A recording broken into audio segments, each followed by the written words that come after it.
Bien, pues estamos ya a las 10:13 de la mañana, momento para continuar adelante y además es uno de los que probablemente sea uno de los momentos de mayor reclamo últimamente aquí en la radio, cada jueves a partir de las 10 de la mañana y hasta las 11 en esta misma frecuencia, pues el hecho de recibir a los hermanos Hombre Bueno.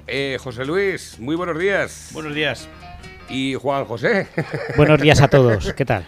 Bien, pues la verdad es que estábamos ya deseando de saber de qué íbamos a hablar en el día de hoy, porque yo veo que tú te preparas bien con tu guión especial, sí, guión de diseño. Tengo que decir que el guión que trae normalmente suele ser de diseño chulo. Hombre, como debe ser un diseñador, ¿no? Es bonito, es bonito. Yo creo que podríamos enmarcar cada uno de los guiones que se prepara aquí el amigo para hablarnos de cosas. ¿De qué vamos a hablar hoy? Tienes que inaugurar ya Tele lo Castiva. Te lo castiva. La tele. Bueno. Tienes que tener un canal ya. Vamos a ir. Tener imágenes de. Vamos a ir pagando una cosa y luego empezamos con la otra, ¿sí eso? Dice, como dice eso, dice, ¿quieres 2 cubatas? Dice, sí, pero de uno en uno, porque de 2 en 2 veces se derraman. Navarro, en hombre joven no hay trampa vieja. No, ¿verdad? Bueno, es que ya también los años van siendo también los que pasan. No te creas que ya somos jóvenes de... Nada, hoy 50 años somos chavales. Sí, bueno. ¿Tú no te acuerdas? Tu abuela cuando se moría uno con 80 decía, se ha muerto el muchacho ese. No te Pues fíjate, yo te voy a decir una cosa, que no pude tratarla con mi padre antes de ayer, que le llegué a preguntar. Lo que pasa es que estaba él, ya se vino arriba hablando de otra cosa y no me lo comentaba, porque le dije, digo, ¿de qué se murió el abuelo? Y él estaba hablando de otra cosa y yo creo que ni se dio cuenta de la pregunta. Y alguna vez le he preguntado, digo, tenías 9 años, 8 años cuando se murió el abuelo, digo, ¿de qué se murió? Y dice, pues que se murió. Sí, no, antes la gente, el dolor... Porque se murió, ¿de qué? Pues no... Se murió, se puso malo y se murió, y a lo mejor el hombre llevaba 3 o 4 años con algún dolor por ahí trabajando sin decir nada y finalmente pues se murió. Sí, es curioso cuando te metes en los archivos, por ejemplo, a mí me gusta meterme mucho en los archivos donde están las actas de defunción de la época, ponían causa de la muerte, y si vieras qué enfermedades describían, a uno ponía, me acuerdo que ponía calentura, otro se ha muerto de, y ponía dolor, se ha muerto de calentura pútrida, eso suena fatal, digo, así... Y yo recuerdo que decía viejo, el cólico miserere. Sí, esa era la apendicitis. Lo que parece mentira son las pruebas diagnósticas que había antes, como por ejemplo probar el médico el sabor del pus. Pero te voy a decir incluso el de los animales, los veterinarios viejos. También. Yo he llegado a leer en libros que he encontrado de primeros de siglo, etcétera, y decían enfermedad tal, pus ácido. Y digo, vamos a ver, si el pus era ácido, de sabor ácido, ¿por qué lo probaban? Pero claro, era la única manera de llegar. Luego se enjuagarían enseguida por un poco limón y vinagre. Sí, o yo que sé, o el olor también, a lo mejor también... Sí, olores, sabores, todo. Color, mucho eso. Fíjate. Claro, no sé hacer pedagogía de esto ahora es que por muy mal que a lo mejor consideremos que estemos ahora, hubo un momento que la gente estuvo peor. Sí, por supuesto, pero que también le tengo que aclarar que no se comían una cucharilla del café de pus, era una puntica de la lengua. Claro. No. Sí, le echaban azúcar, ¿no? Bueno, pues la verdad es que de todas formas se me está un poco removiendo el estómago, nada más que de pensarlo. Vamos a cambiar. Vamos a cambiar, sí. ¿De qué hablamos hoy? Pues mira, yo creo, siempre, he pensado un poquito las efemérides y nos acercamos al día de San Lorenzo, que sabéis que hay una lluvia de estrellas. Y el día de San Lorenzo pasó una cosa, digo, y podemos cambiar de tercio porque últimamente hablamos de nuestro enemigo, la pérfida Albión, que es Inglaterra. El otro día preguntándome por qué le dirán la pérfida Albión. Albión viene de albo y por lo visto es las rocas de Dover, de la costa de Inglaterra, se ven blancas desde lejos, ¿no? Entonces, de blanco albo, y de ahí viene Albión, y la pérfida, pues eso, porque han sido siempre unos piratas. Entonces digo, ya llevamos muchos días centrados con nuestro enemigo. Fíjate lo que dice la leyenda acerca de los ingleses, y normalmente el inglés actualmente se visualiza como una persona refinada, muy correcta, especialmente educada. Claro, pero es que tú no has visto cuando decimos que una persona se hace rica deprisa. Sí. El padre que se hace rico deprisa ha pasado de una situación mala a buena económica, pero luego los hijos nacen pijos ya. Luego los hijos ya parece que no han tenido un pasado. Aquí hay un dicho popular de la gente que era así, con ese perfil, que se llamaban los ricos sin darme cuenta. Dice, ¿y este que es de su vida? Dice, ese sí es rico sin darse cuenta. Ahora hay pocos de esos, que y en Tomelloso dicen, desde que se ha comprado el coche de las 4 rulajas. Ostras, es un Audi, ¿no? El de las 4 rulajas, ostras, macho. Es que rulaja también se decía aquí, ¿eh? Sí, normalmente siempre era la rodaja del salchichón, era la rulaja. Échame 3 rulajas. ¿Qué vas a merendar esta tarde? Media barra con 10 rulajas.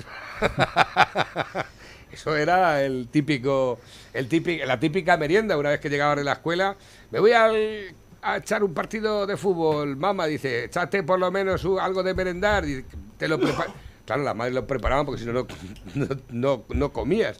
Y venga, ¿qué te preparo de merendar, hermosón? Digo, pues échame un cuarto de barra con 5 rulajas de salchichón Revilla. Que el salchichón Revilla era uno que era parecido al Revilla, pero que no era salchichón Revilla. Estilo Revilla. Totalmente. Mira, una curiosidad, es que me van saliendo. ¿Sabéis por qué el chorizo Revilla de antes no sabe como el de ahora, no? No es igual, ¿no? Pues es porque el chorizo de antes llevaba vaca. ¿Ah, sí? Los trozos de carne más grandes, de magro, no eran de cerdo. Eran de ternera, que era vaca. ¿Ah, sí? Efectivamente. Es que no tiene nada que ver. Tenía un sabor a cecina, que es mejor que el sabor a... ¿Qué me estás contando? Yo los menudos bocadillacos. Luego el chorizo que estamos comiendo ahora es solo de cerdo. Entonces ya no puede tener ese sabor, porque ese sabor más fuerte lo daba la ternera. ¿Se daba en Socuellamos la cena del cuarto kilo?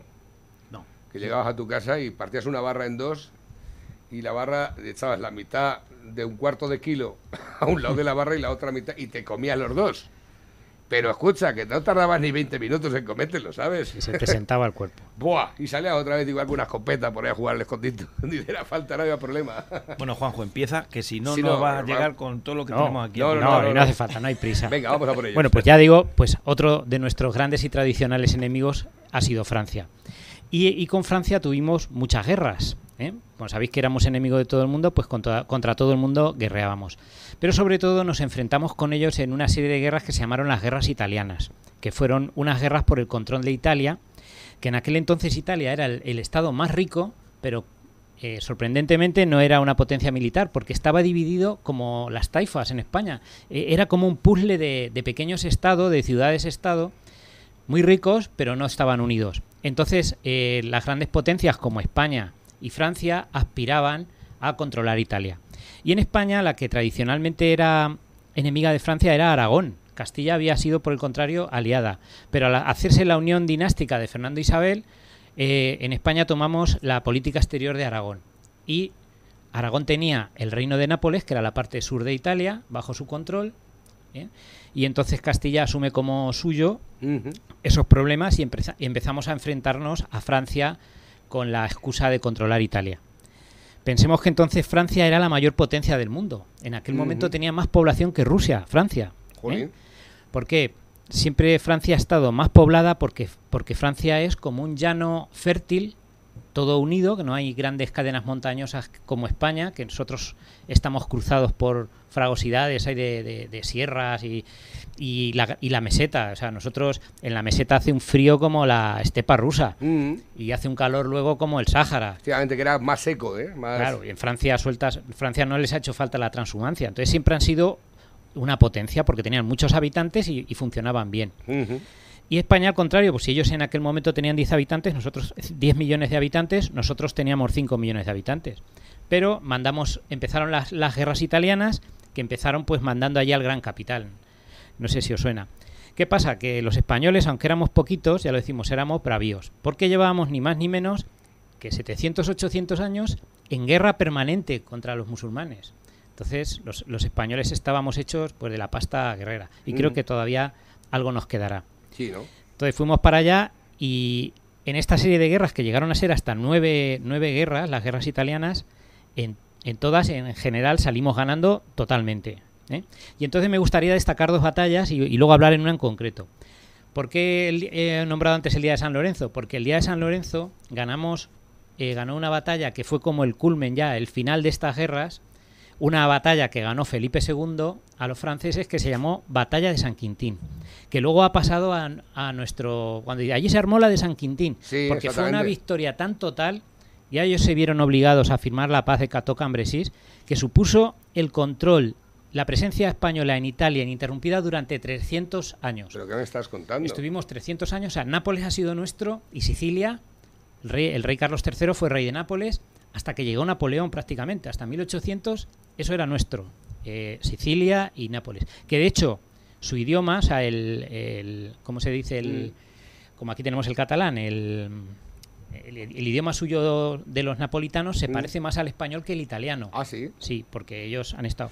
De todas formas, sí es cierto que el idioma italiano tiene muchas reminiscencias con palabras muy parecidas a las españolas. Sí, pero el napolitano más aún, y el siciliano. Que luego me resulta curioso. Yo siempre he dicho que el italiano es el español como... terminado de nini. No, el español muy sorprendido. Dice, spaghetti, la salsa. Sí, la verdad es que si vas a Italia te encuentras como en casa normalmente. Sí, ¿no? Bueno, que nos echan la culpa de una cosa los sicilianos y napolitanos, que nos echan la culpa, que dicen que nosotros fuimos los inventores de la mafia. Digo, ¡hala! Más leyenda negra. Es como dicen, nosotros tenemos la mafia porque nos enseñaron los españoles. Digo, bueno, eso habría que verlo. Bueno, pues tenemos... ¿Hay algún dato que pueda acercarse a esa idea o a ese dato? Hombre, tienen sus... Pero claro, como está en medio de la leyenda, como los gángster y los delincuentes no escriben la historia... No se escribe, ellos lo saben, son leyendas y pues a lo mejor hay algo de verdad. Pues se supone que las mayores organizaciones mafiosas en toda Europa siempre han estado en Italia, ¿no? Sí, bueno... el nombre de este programa también está basado precisamente en esa tesitura. Yo soy también un fan total del Padrino, yo creo que es mi película preferida, yo creo que me la sé de memoria. ¿No la has visto? Película. ¿No la has visto? El otro día cuando se lo dije a Pepe, me pongo así me pega. Tienes que verla. Dice, ¿pero por qué? Dice, ¿te llamas El Padrino? Y digo, escucha, que me lo pusieron, que yo no me he puesto nada. Es igual cuando me han dicho, dice, que le ha robado vacaciones a Tira. Digo, que no, que las ha cogido ella, que me ha dicho que no venía y ya está. Pues muy bien. Pues entonces lo que pasó en la batalla de San Quintín, que fue una victoria tan total que, ya os digo, supuso el control de España de 300 años. Y luego, la batalla de San Quintín fue precisamente el día de San Lorenzo. Y Felipe II estaba tan agradecido...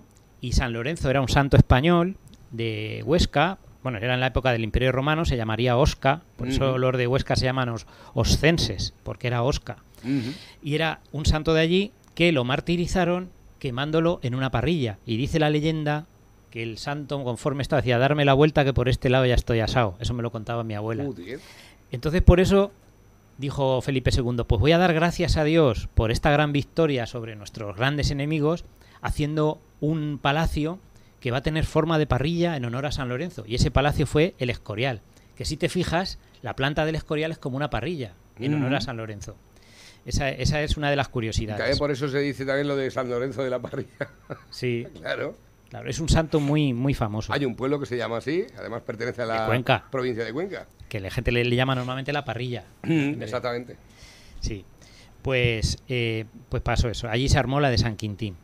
Y entonces, en el marco de estas guerras, pues hubo otra gran victoria, que esa fue, o sea, fueron tan largas las guerras italianas que no fueron con un rey, sino que fueron con el rey, con su hijo, con su nieto. O sea, empezaron con los reyes católicos y acabaron con Felipe II.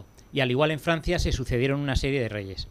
Y el padre de Felipe II también tuvo una grandísima victoria contra los franceses en Pavía, que es la batalla que me gustaría contaros un poquito más un poquito más pormenorizadamente, porque me parece que tiene muchas cosas que pueden resultar interesantes y curiosas para la gente. Porque como siempre, Cuenca sale. Cuenca dicen que no es importante, Cuenca es importantísima. Han salido grandes hombres y grandes sucesos de la historia han estado relacionados con Cuenca. Pues bueno, en esta guerra estaba jorobado el rey de Francia entonces, era Francisco I de Valois. Todavía no habían llegado los Borbones a la monarquía francesa. Y este era, como no, primo de Carlos V, de Carlos I de España y V de Alemania, que eran todos primos, todos los reyes. Y los dos quisieron optar a ser emperadores. Y eso era una elección. O sea, los príncipes alemanes elegían quién era el emperador. ¿Y a quién eligieron? Al español. Y Francisco I pues se picó y dijo, pues oye, a mí me quitan el imperio y entonces, ¿qué pasa además? Que me rodean. Por un lado tengo a España rodeándome, luego tengo Italia también bajo el control de los españoles, luego tengo a Alemania bajo el control de los españoles, y en aquel entonces todavía Inglaterra era también aliada nuestra. O sea que lo teníamos rodeado. Que decía un político francés, decía, qué curioso, dice, el corazón del imperio español es Francia, porque estaban en medio.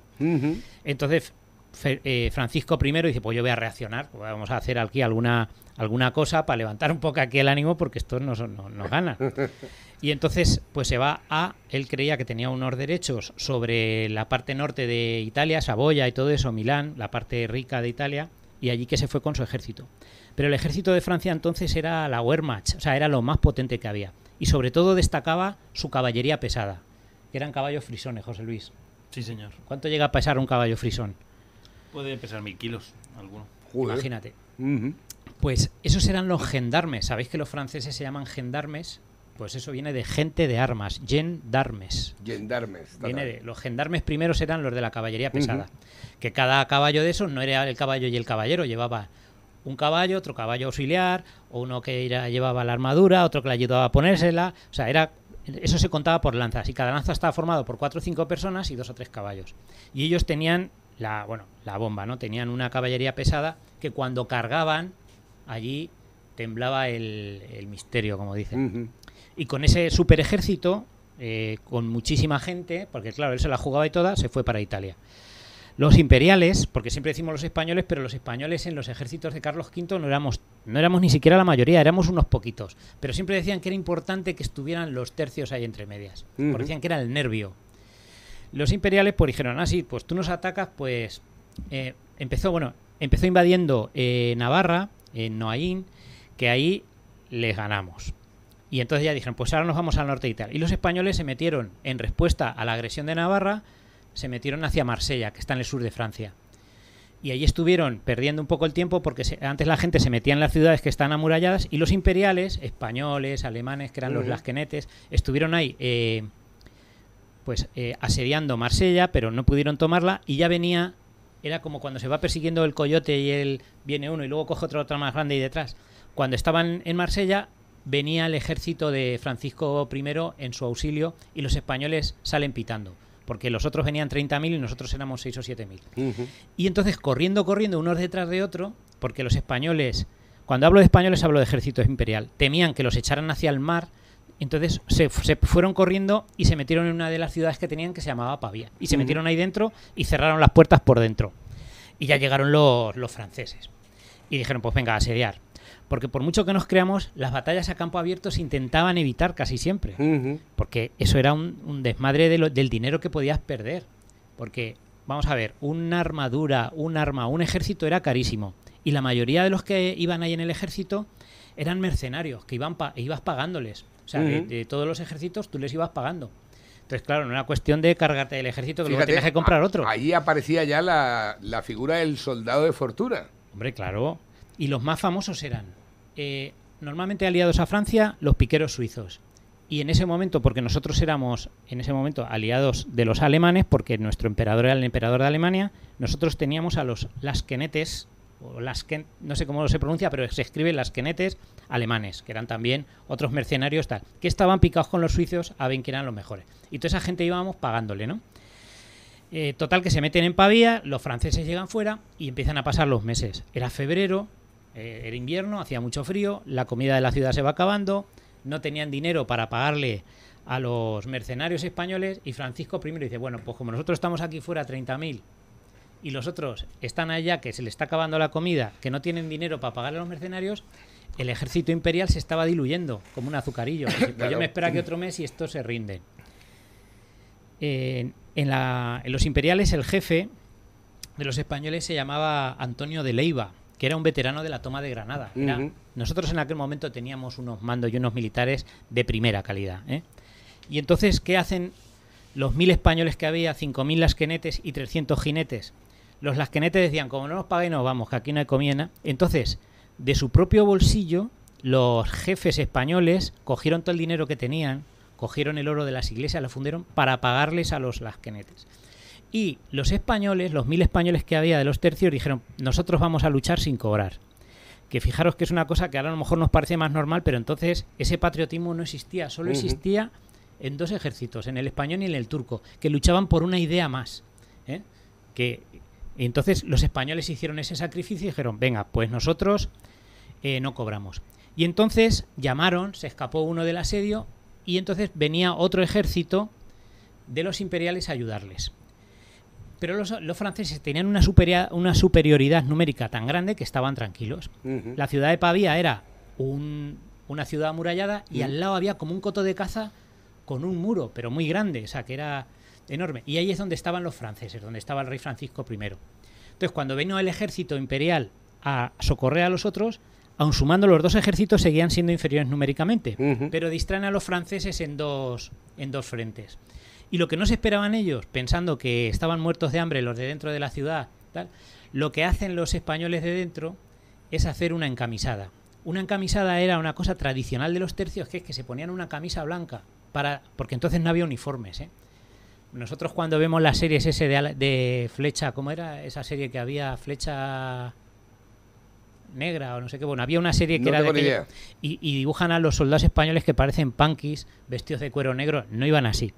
En aquel momento lo primero es que no había uniformidad, cada uno se vestía como quería. Y se ponían de colorines, se ponían chulos para ir a la guerra.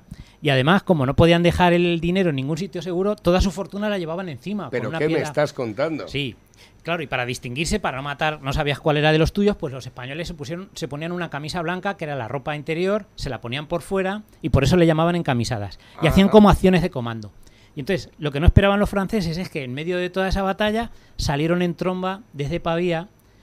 Sobre todo siempre eran muy importantes en aquel momento los arcabuceros. Los arcabuceros marcaban la diferencia. Bueno, para no ser cansino, como decimos aquí. Al final, los arcabuceros empiezan a hacerle daño a los franceses, los dividen en dos partes, les quitan el castillo de Mirabello, que se llamaba, que estaba en medio de ese coto, y ya el rey francés se ve agobiado y dice: voy a sacar los Panzer, la caballería pesada. Y hace una salida de toda la caballería pesada sin dejar ningún resto, que siempre dejaban tropas de refresco, y dice: no, vamos con todo. Para que os hagáis una idea, se ha calculado que cuando entraban los 900 caballos estos de 1000 kilos, todos a la vez, acometiendo con las lanzas, el efecto es parecido a un terremoto de fuerza 4. Tú imagínate que estás ahí esperando y empieza la tierra. Pues cuando venían así. Pero los arcabuceros empezaron a disparar, pum pum, y no les dejaron acercarse, fueron matando a la caballería pesada, y pasó una cosa, que es que el propio rey de Francia iba en esa caballería, le mataron el caballo, hubo ahí y le echaron el guante 3 soldados españoles. Apresaron al rey de Francia, que eso era una humillación, eso no se había visto, yo creo que nunca. Lo cogieron, él dijo, el español le dijo: oye, no te mato, pero bueno, voy a ir a seguir la guerra, pero tú eres mi prisionero. Dice: ¿cómo te voy a reconocer? Y abrió la boca y le faltaban 2 dientes. Dice: tú mírame la boca, al que le faltan los dientes, ese es el que te ha hecho prisionero. Que tengo por aquí los nombres de los que pillaron al rey Francisco I. Pues acaba la batalla.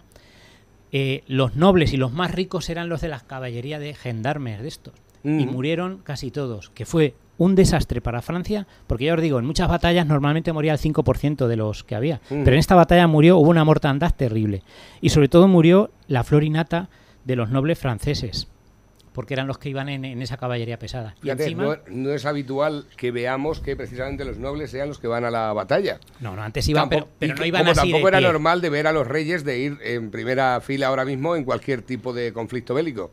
Y sin embargo, en aquella época sí que iban los primeros a organizar ahí el... Felipe II ya no iba, pero Carlos V, que era su padre, sí que iba, y Francisco I también. Entonces, lo cogen. Y nada, acaba la batalla, Francia se queda hecha polvo, tiene que pedir la paz, y nos traemos al rey. Tampoco penséis que lo traían en una jaula y pegándole latigazos, ¿no? Lo tenían entre algodones, ¿no? Porque al fin y al cabo era su primo. Y lo traen en barco a través de Barcelona, y de Barcelona llega a Valencia. Y entonces, para no avergonzarlo al hombre, de no llevarlo por el camino real, que saliera la gente a verlo como un mono de feria, lo llevaron por caminos secundarios para meterlo prisionero en Madrid. ¿Y sabéis por qué caminos lo llevaron? Pues está documentado que Francisco I pasó por Trejuncos, por Palomares del Campo, por Torrejoncillos del Rey, y asomado en su carreta vio un hombre en Trejuncos, un pastor con un galgo. Y le dijo, se interesó, paró le dijo al hombre: oye, me gusta tu galgo. Y el pastor le dijo: te regalo el galgo. Y le hicieron un cuadro al rey Francisco I con un galgo que le regaló un pastor de Trejuncos. ¿Pero qué me estás contando? Sí. Esa parte no... Sí. Y así llegó a Madrid a través de Cuenca, y allí lo encarcelaron en la Torre de los Lujanes. No sé si... creo que existe todavía. Y desde la ventana él observaba cómo jugaban los niños españoles y bajó un día y se interesó a ver cómo jugaban y estaban peleando ahí con una espada y dijo una frase que la leyenda nos cuenta que dijo: España, dice, que pare a los hijos armados. Entonces España era algo temible. Ya os digo que era gente acostumbrada normalmente a guerrear. Un español con una espada, dice, donde no llega un español con la mano, llega con la punta de la espada, decía. Llama poderosamente la atención de que no haya una reminiscencia de los tercios dentro de ninguna fase de los ejércitos que tenemos actualmente en España. Teniendo en cuenta de dónde venimos, la verdad es que llama la atención de que no haya algún grupo especializado que se ha relacionado con los tercios. Bueno, la palabra tercio yo creo que la recuperó luego en la Legión, le llaman tercios, el tercio de la Legión, pero ya no tiene nada que ver. O sea, eso fue un tipo de formación militar que fue específicamente esos 150 años. Luego ya evolucionaron las armas y tal, pero en aquellos 150 años, ya te digo, no tuvieron no tuvieron otros iguales como ellos. Y entonces pasa eso, pues se llevaron allá al rey Francisco I, vino a verlo su primo, el otro empezó a hacer como que estaba malo, y claro, para presionar a Carlos V, decía, no se me puede morir aquí un rey, sino que ignominia, ¿no? Vamos a cuidarlo. Y el otro hacía como que estaba deprimido y suspiraba. Y entonces ya hicieron unos tratados. Carlos V le obligó a firmar un tratado, bueno, que Francia tenía que renunciar a todo. Tenía que irse de Francia, devolver no sé qué, que se llamó el Tratado de Madrid. Y normalmente hasta aquel momento, la lengua diplomática era el italiano. Y esa fue la primera vez que dijo el emperador, no, esto lo vamos a firmar en español. Y se firmó en español el Tratado de Madrid, lo dejó irse, dejó unos hijos suyos pues eso, para asegurar que no la iba a liar, pero fue pisar Francia y dijo, no vale nada de lo que firmó porque estaba presionado. Y volvió a la guerra a los 2 años siguientes. Pero como curiosidad deciros que los franceses, pues eso, a su rey lo tuvimos aquí preso, porque lo pillamos, le echamos el guante. ¿Qué te parece, José Llama Luis? muchísimo la atención. Bueno, por varias partes. Una es una reflexión que me ha hecho un oyente que ha dicho, ojalá y hombre bueno fuera mi profesor de historia, hubiera sido mi profesor de historia. Otro que nos llega dice, para el próximo programa me hablan de un tercio que era una unidad militar del ejército español durante la época de la Casa de Austria. Exactamente. Me han enviado también una especie de, no sé si será, imagino que será algún tipo de pieza documental, en el cual aparece Blandes, ya lo tendríamos para el próximo... Flandes, sí. Pues mira, había un dicho entre los tercios, para que veas, porque en Francia la guerra no fue muy bien. Os he dicho que, bueno, ahí tuvimos en todas esas guerras, mira, tuvimos otra batalla que la ganamos tan fácil, que era en una ciudad de Italia que se llamaba Bicoca.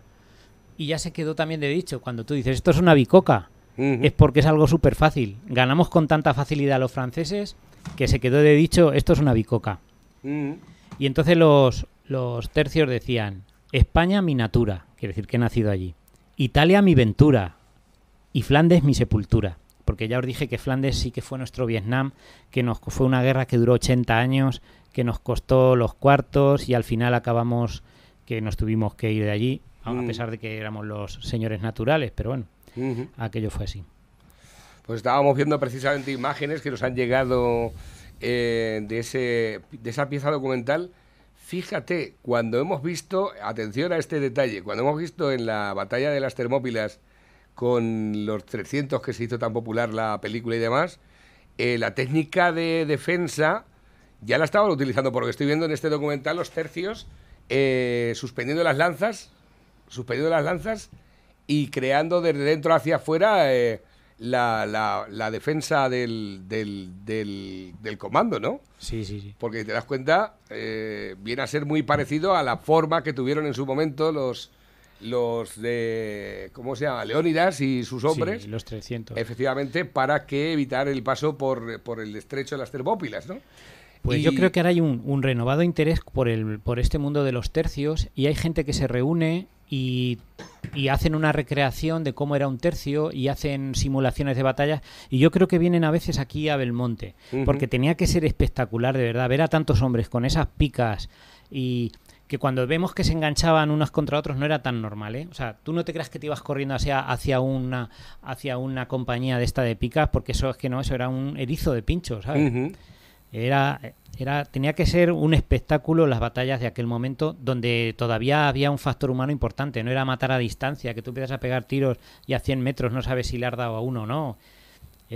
Tenía que ser un espectáculo entre cruel y alucinante. A mí me hubiera gustado ver algo así. Estamos viendo algo parecido al tema. Estoy viendo incluso que por debajo de las lanzas se apresuraban algunos hombres para intentar sabotear la primera línea de lanzas que había en el ejército contrario. Sí. O sea, una cosa brutal. Hay una cosa de aquí que os quiero contar, y es que el caballo europeo, antes de que los árabes llegasen a España, era demasiado pesado. Entonces no permitía un galope sostenido ni permitía desplazamientos largos. Entonces el cruzamiento de todas las razas europeas con el caballo árabe trajo una mejora genética para todo lo que era el desempeño de la guerra, porque el caballo árabe ya te daba resistencia, ligereza. El caballo árabe es una raza patrón, que se llama. En perro está, por ejemplo, el pointer.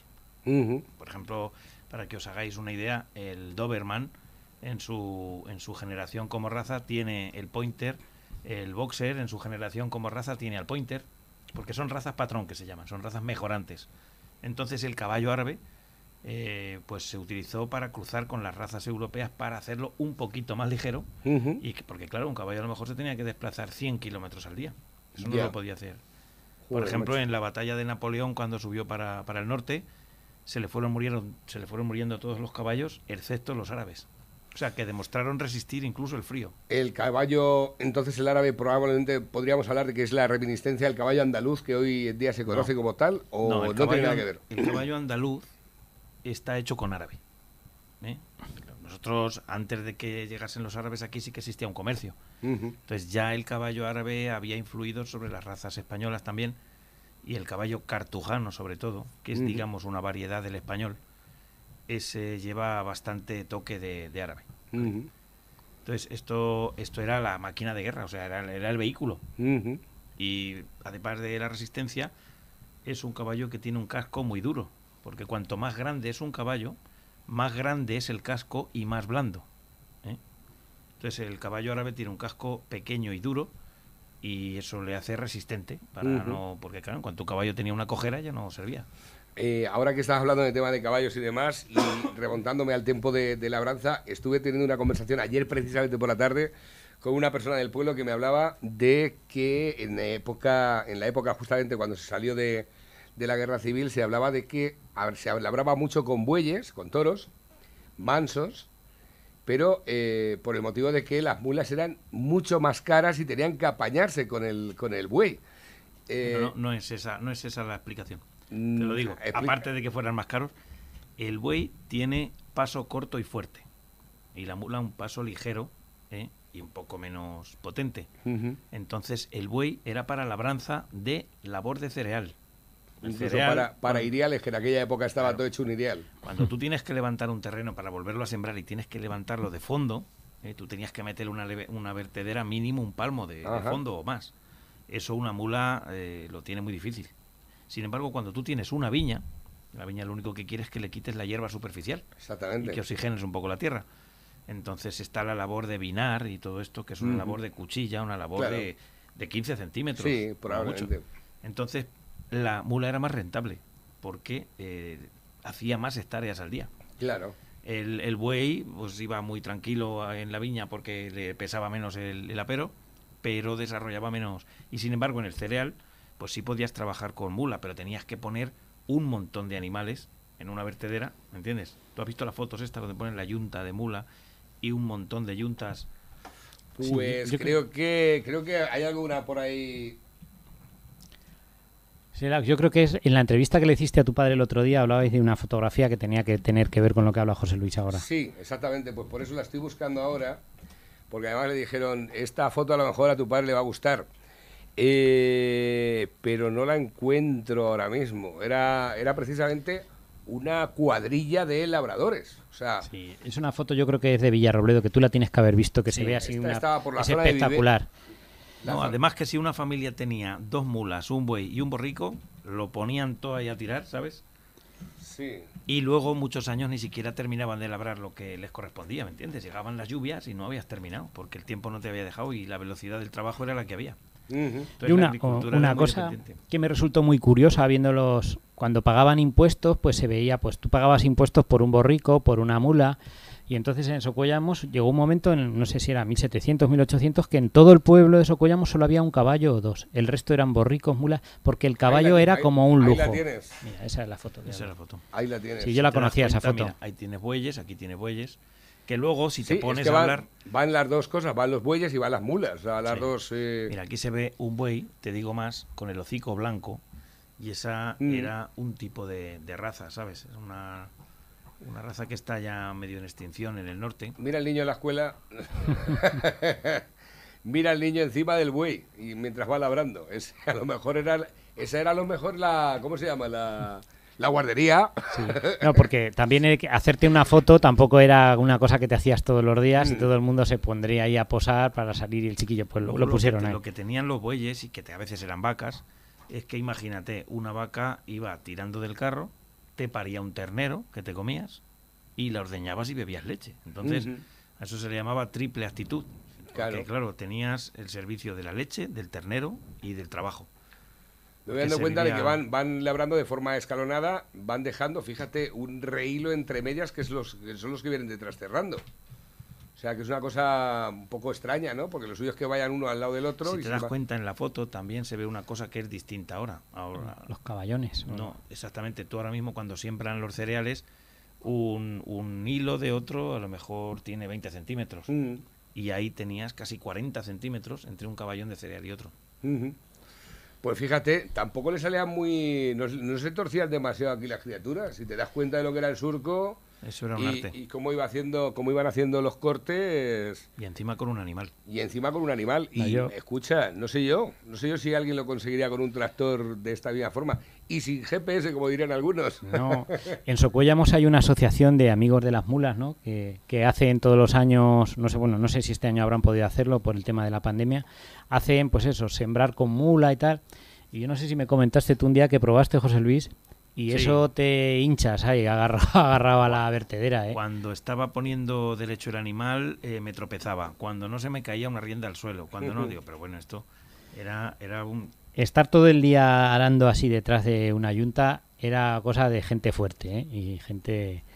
No, tú imagínate que una parcela tenía, por ejemplo, muchas veces pues 500 metros, o esta que estamos viendo tendría 1 kilómetro de longitud. Sí, aproximadamente. Imagínate las vueltas que darían las mulas, un tío podía andar detrás de la mula 10 kilómetros al día. Fíjate, esto era cuando yo os hablé precisamente cuando os vi la semana pasada, digo, creo que mi padre puede contar cosas acerca de estos menesteres.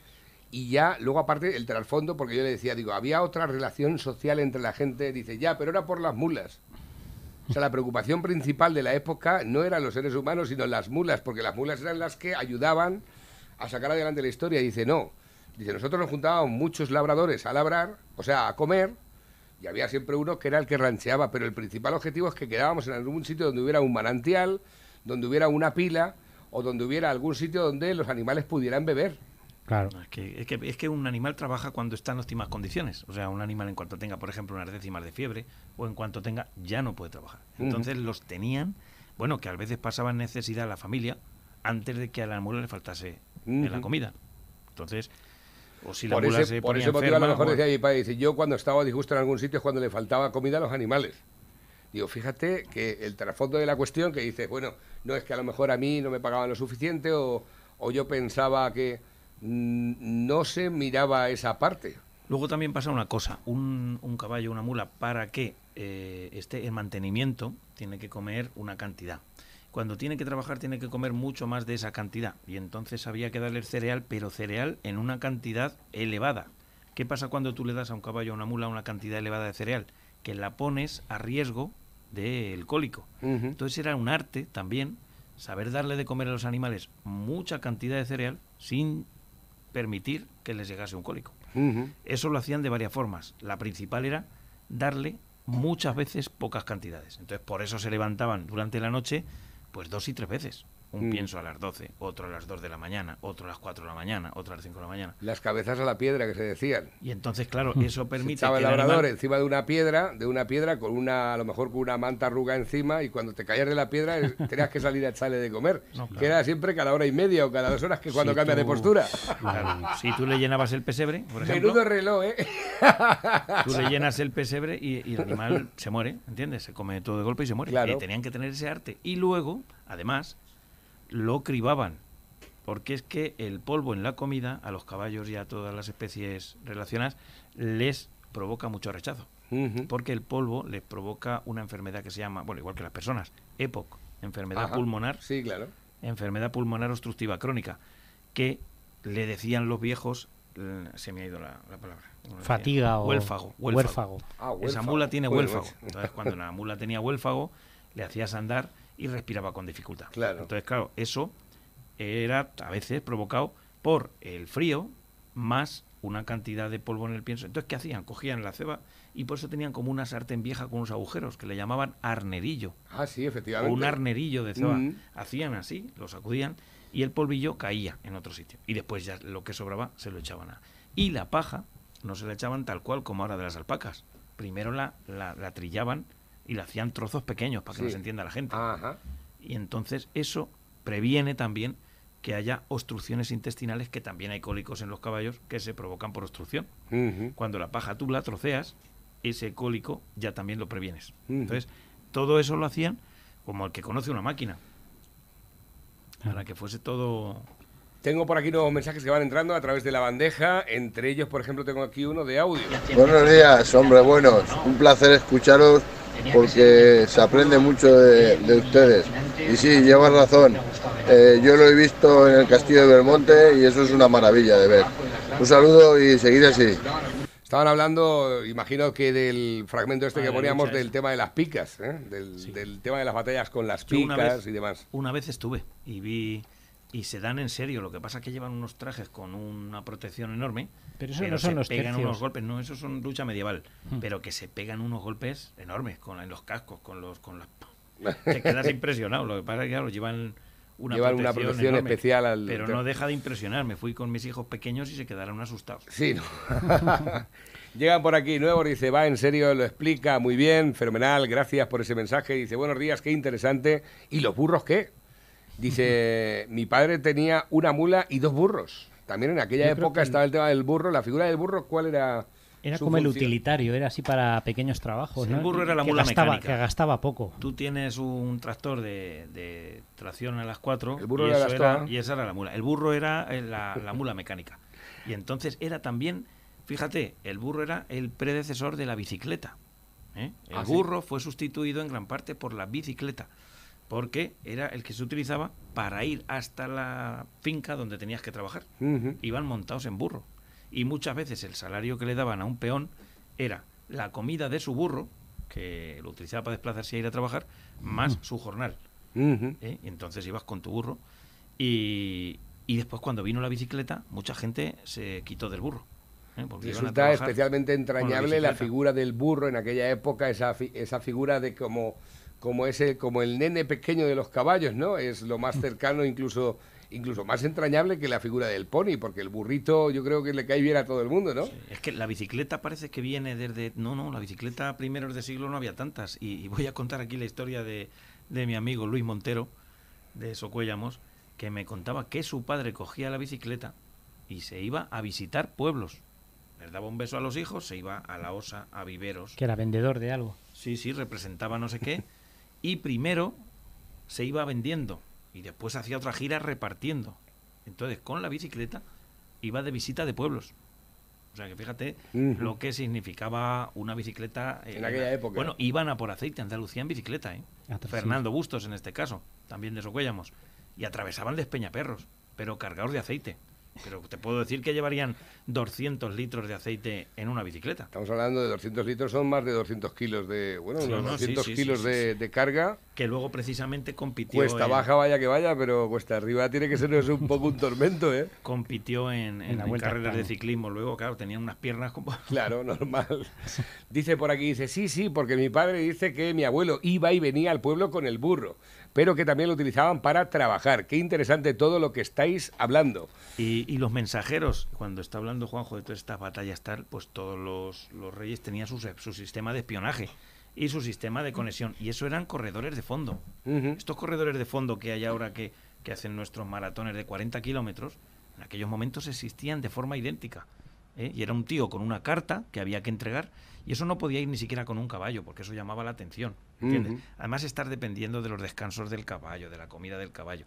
Eran tíos que salían corriendo y llevaban con el mensaje. Sí. A mí una cosa que cuando fui consciente me hizo mucho pensar era que nosotros, claro, pensábamos que cuando había una batalla el rey se enteraba, hemos perdido. No, a lo mejor, por ejemplo, con lo de la Armada Invencible, que es la grande y felicísima Armada, ¿cuándo se enteraron que lo que había pasado? Cuando fueron llegando los barcos a los meses, iban cayendo, y claro, pues uno había estado en una parte de la batalla y dice, a mí me han dado a tal, y iban reuniendo toda la información hasta que sabían qué había pasado.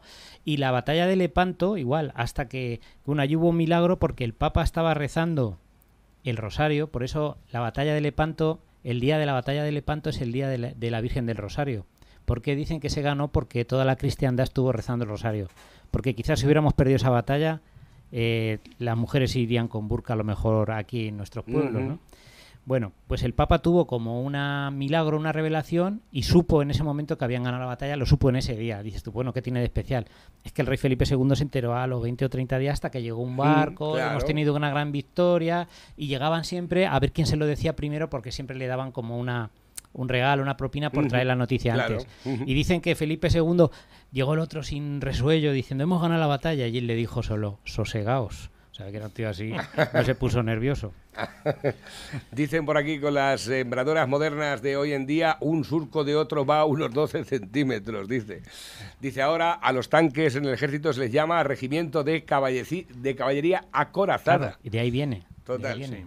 Pues chicos, llegamos ya al final del programa, estamos ya a las 11 de la mañana, la verdad es que ha sido súper interesante, me lo paso súper bien cuando llega este fragmento del programa cada jueves aquí en la radio. Comunicar a los oyentes que esto lo repetimos el domingo por la mañana, que hacemos unas mañanas de reposiciones de los fragmentos más interesantes del programa durante la semana, que se pasan una mañana muy buena de domingos. Y yo lo que hago es emplazaros para el próximo jueves, para que os acerquéis por aquí si tenéis a bien, para contarnos otra pieza histórica que seguro estoy que va a ser muy interesante. Chicos, muchísimas gracias. Gracias a ti.